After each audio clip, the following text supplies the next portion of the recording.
교수님께서 위헌정당 해산에 관한 제도에 관해서는 글을 잘 정리를 해주셔서 저는 거기 중복되지 않는 범위 내에서만 좀 간략하게 말씀드리고자 합니다. 우리나라 헌법상 그리고 정당법상 그리고 헌법재판소법상에 의해 정당이 상당한 보호를 받고 있습니다. 정당에 대해서는 우리가 그 운영 자금에 대해서도 국고 보조금을 주고 또 정당을 통해서 대통령, 국회의원, 지방자치단체장, 지방의회에 진출할 수 있는 통로도 마련해주고 있습니다. 근데 이렇게 정당에 대해서 보호를 해주는 것은 국민의 올바른 정치적 여론 형성에 참여해서 올바른 헌법에서 규정하고 있는 자유민주주의 체제를 잘 운영하는 데 기여하는 것을 기대하고 있기 때문입니다. 그런데 지금 다소간의 혼란이 생기는 것 중에 이론상 혼란이 생기는 중에 하나는 헌법 전문에는 자유민주적 기본 질서라고 하고 있고 위헌정당 해산 심판을 규정하고 있는 헌법 규정이나 또 헌법재판소법에는 민주적 기본 질서라고 하고 있습니다. 그래서 과연 위헌정당 해산 심판의 요건이 되고 있는 민주적 기본 질서라고 하는 것이 자유민주적 기본 질서냐 또는 그 이외의 다른 요소를 다 포함하는 것이냐에 관해서 많은 의견이 있을 수 있고 대체적으로는 자유민주적 기본 질서를 바탕으로 하고 그 이외의 요소를 보완하는 정도로 지금 생각하고 있는 것이 다수의 견해인 거라고 생각이 됩니다. 근데 지금 왜 이런 이야기가 나오는지 또 이것이 중요하다고 생각하는 이유는 대한민국의 거의 대부분의 국민들은 민주주의 그러면 자유민주주의를 생각하십니다. 그러나 민주주의라는 용어가 뭡니까? 디마크러시고 그게 원어로 따지면 데모스와 크라티아를 합친 것이고 데모스가 군중, 대중이고 크라티아가 지배면 대중의 지배는 곧 민주주의라는 겁니다. 그래서 중국 중화인민민주주의공화국 민주주의라고 주장을 하고 있습니다. 북한 인민민주주의공화국입니다. 그 민주주의라고 주장을 합니다. 자신들은 우리가 보기에는 전혀 민주주의가 아닌데 그들은 민주주의라고 합니다. 왜냐하면 우리는 자유민주주의라고 태어나서부터 자유민주주의 체제 국가에서 살았기 때문에 민주주의 곧 자유민주주의라고 생각을 합니다.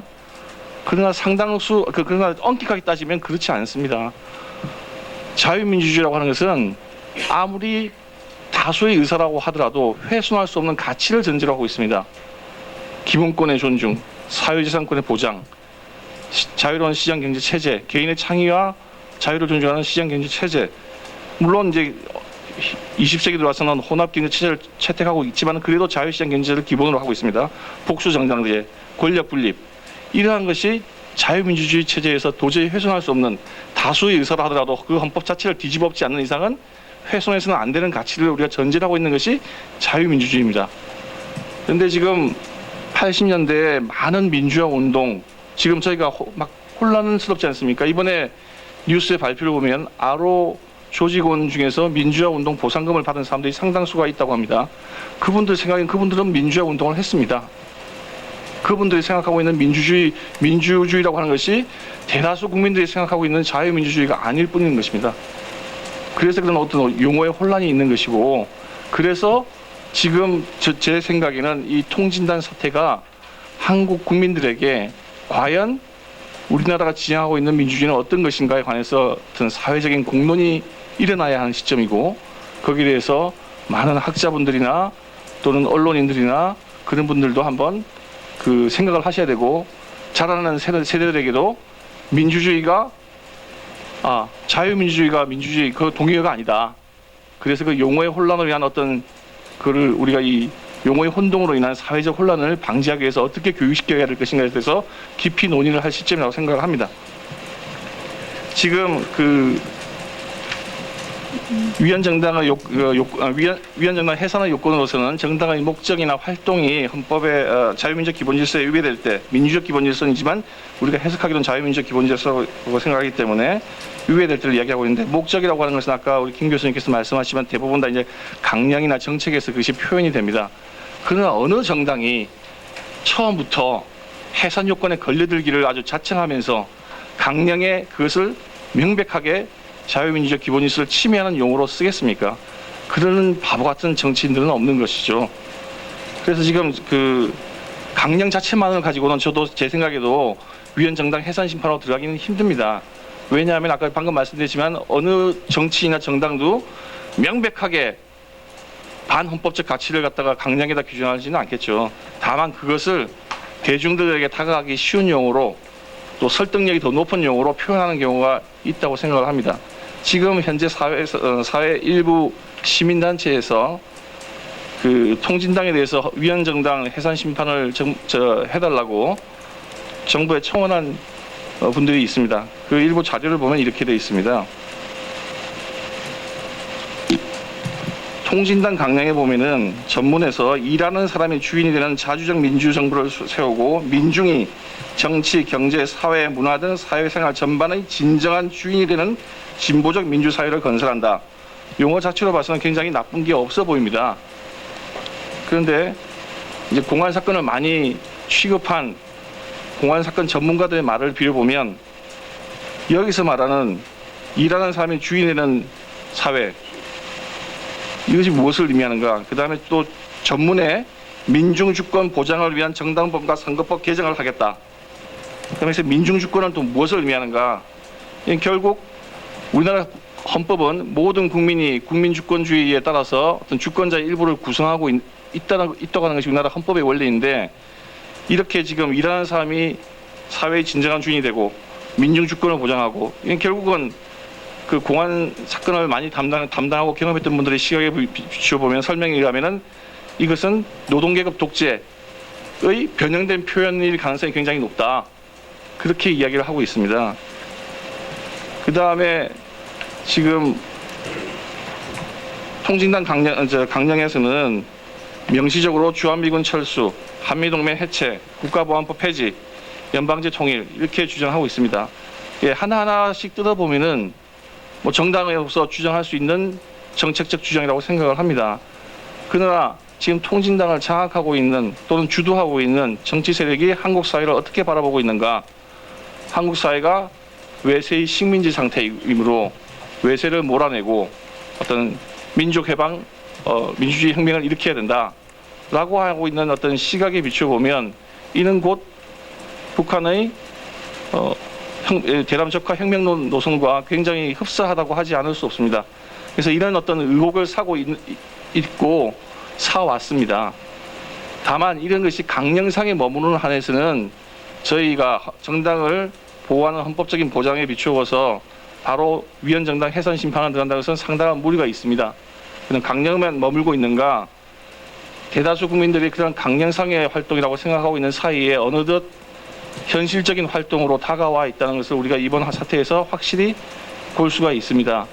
자, 통진당의 조직에 대해서 어느 날 갑자기 이석기라는 인물이 등장을 했습니다. 대다수 국민들은 이정희 대표는 수년 전부터 들어왔지만 이석기라는 분이 도대체 누구인지 저희들은 대다수 국민들은 알지를 못했습니다. 심지어는 아마 진보당 내부 당원들 사이에서도 알지 못하는 분들이 있었다는 기사를 본 적이 있습니다. 그런데 지금 이석기라는 분이 통진당을 주도하고 있습니다. 거기다가 작년 2012년 총선 때 정책실장을 했던 최경영이라는 분, 이분 1심의 사건으로 아까 우리 한기영 대표님께서도 말씀하셨지만은 1심의 사건으로 한 300여 명의 그 당시 민노당 당원들의 명부와 성향 분석한 자료를 그대로 CD로 북한으로 넘겼습니다. 그런 분들이 그 당시 그걸로 인해서 아마 그 민노당이 분당되는 사태까지 겪었던 걸로 아는데, 그런 분이 여전히 작년에 통진당 2012년 5월경에도 통진당의 정책실장을 맡고 있었습니다. 핵심 요직에 있었던 것이죠. 거기다가 왕재산 사건이라고 뭐 반국가 단체 혐의는 무죄가 났지만 어쨌든 그 북한의 뭐 찬양 고무 활동이라든지 이런 것에 대해서는 유죄가 난 그 활동한 분들이 있는데, 그분들도 역시 통진당과 관련이 있다고 하고 있고, 그들이 받은 지령 중에는 그 사회 혼란기에 인천의 주요 군경 시설을 점거하라는 지령을 받았다는 것까지도 나와 있다고 합니다. 자, 이런 식으로 보면은 조직 면에 있어서 상당한 위험 요소가 현실적으로 다가와 있다는 것을 저희가 부정할 수가 없습니다. 이석기 의원이 만약에 지금 그 의원직을 상실한다고 하면 그 다음에 이어받을 비례대표 후보가 75년도에 제1유학생 간첩단 사건으로 사형을 선고받고 복역 중에다가 가석방됐던 강종원이라는 인물이라고 합니다. 이분에 대해서는 지금 2심에서 재심명을 받아서 무죄가 나고 대법원에 지금 계류 중이라고 하는데, 같은 교도소에 수감되어 있던 김현장 씨인가요? 그분은 그 교도소 내에서 직접 강종원 씨한테 그 활동 내역에 대해서 들은 바 있다. 이 사람은 북한의 지령을 받고 구체적인 활동을 한 것이 맞다. 그런 이야기를 그분 입에서 지금 나오고 있습니다. 그리고 또 이번에 그 아로라는 조직,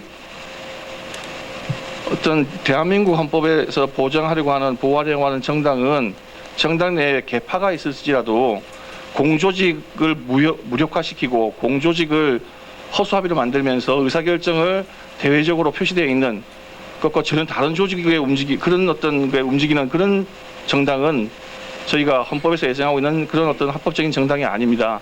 심상정 진보정의당 지금 대표하시고 계시나요? 그분이 전에 원내대표 계시나요? 그분이 전에 인터뷰할 때 보면은 그 당시는 민노당이었나요? 지금 의사결정 구조가 자기들도 알 수가 없다. 그 당의 핵심 그 간부직에 있고 있는 분들도 민노당의 의사결정이 어떻게 되는 것인지 자기도 정확하게 알기 어렵다. 이런 식이면은 그 헌법에서 보장하려고 하는 그런 정당 활동이라고는 보기가 힘들다고 생각이 됩니다. 자, 지금까지 말씀을 요약드리면 강령상에도 문제가 있었습니다. 그러나 그 강령 자체로는 저희가 내심의 의사를 확대해가지고 정당을 해산한다든지 하는 것은 헌법에서 예정하고 있는 것이 아니기 때문에 그렇게 나갈 수는 없었습니다. 그러나 지금 인적 구성, 활동 이러한 부분에 대해서는 그 위험이 상당 수준에 이르렀다고 생각됩니다.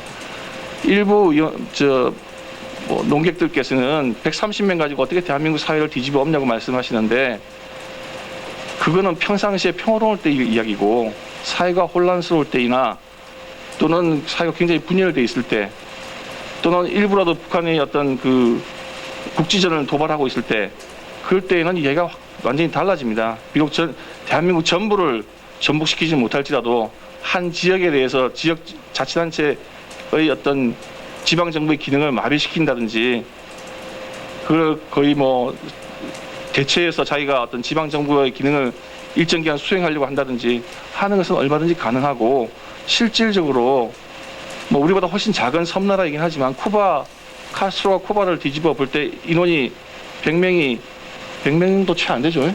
예, 100명도 채 안 되는 가지고 인원이 뒤집어졌습니다. 그렇게 정부의 전복까지는 가지 않더라도 사회 혼란은 충분히 일으킬 수 있고 유사시에는 정말 위험한 요소가 될 수 있습니다. 그래서 이번 국정원에서 조사하는 것에 대해서 일부 어떤 분들께서는 굉장히 인권 탄압 이야기를 많이 하시는데 지금 21세기 대한민국 그 공안 수사 담당하는 분들의 이야기를 들어보면 아주 사회 이목을 못 끄는 사건은 모르겠지만 사회 이목을 끄는 사건들 같은 경우에는 오히려 변호인들이 워낙 그 타이트하게 붙어서 예를 들어서 줄을 지어서 면회 신청을 한다든지 변호인의 접견권을 제한하면 위협하니까 허용을 해주다 보면 구속기간은 제한돼 있고 수사를 제대로 할 수가 없을 지경이다.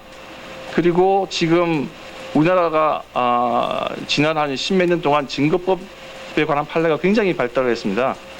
제가 그 한 90년대 중반까지 후반까지 판사를 했는데 그때에 비추어서 지금은 증거법이 엄청 그 미국화돼 있어서 미란다 고지 이렇게 체포했을 때 진술 거부권 고지를 안 하면은 증거 능력을 부정할 뿐만 아니라 그 제일 처음에는 피의자 신문 조서를 쓸 때 적용을 했는데 이제는 단순히 종이 한 장 쓰고 진술서를 쓸 때에도 그 미리 고지 안 해주면은 그 진술서 휴지가 됩니다. 그뿐만 아니라 여러 가지 하여튼 증거 능력이 증거법에 관한 어떤 판례가 많이 쌓이고 변호인들이 활발히 참여하고 있기 때문에 조작이라고 하는 건 있을 수가 없습니다. 이런 사건에서 조작이라는 건 있을 수가 없고 오히려 제 심정으로는 이번 이 사건은 재판 과정 자체를 텔레비전 생중계를 했으면 하는 마음까지 그래서 그 지금 이 이석기 씨와 또 그분들 중에 어느 분까지가 재판을 받게 될지 모르겠지만 그분들이 도대체 무슨 생각을 하고 있고 대한민국에 대해서 어떻게 생각을 하며 그들이 무엇을 이야기하는 것인지 한번 국민들에게 공개를 했으면 하는 생각이 듭니다. 지금 녹취록까지만 이 진보당 분들께서는 이야기하고 있는데 오늘 신문이나 뉴스를 보면 영장 심사했던 부장판사 말로는 그 수년간 지난 3년간 감청영장을 받아서 감청을 했던 내용이나 압수수색된 증거 그것만 봐도 녹취록까지는 갈 필요도 없었다. 그렇게까지 이야기하고 있는 걸 보면 국정원에서 나름 증거를 많이 가지고 있는 걸로 생각이 되고 그래서 이번 어떤 사건을 계기로 해서 간절히 바라는 바는 우리나라 현대사가 민주화와 산업화를 동시에 정말 이룩한 아주 20세기의 정말 그 유일한 사례를 저희가 가지고 있습니다. 이 자랑스러운 역사가 후손들에게 더 발전된 형태로 넘겨질 수 있는가? 아니면 정말 사회 혼란과 퇴보와 그렇게 사회가 쇠락해 가는가? 하나의 중요한 터닝 포인트라고 생각을 합니다. 그래서 많은 분들이 좀 관심을 가져주시고 그 다음에 우리의 좋은 점은 보존 발전시키고 잘못된 점은 개선해 나가는 그런 중요한 계기가 되었으면 좋겠습니다. 예, 마치겠습니다.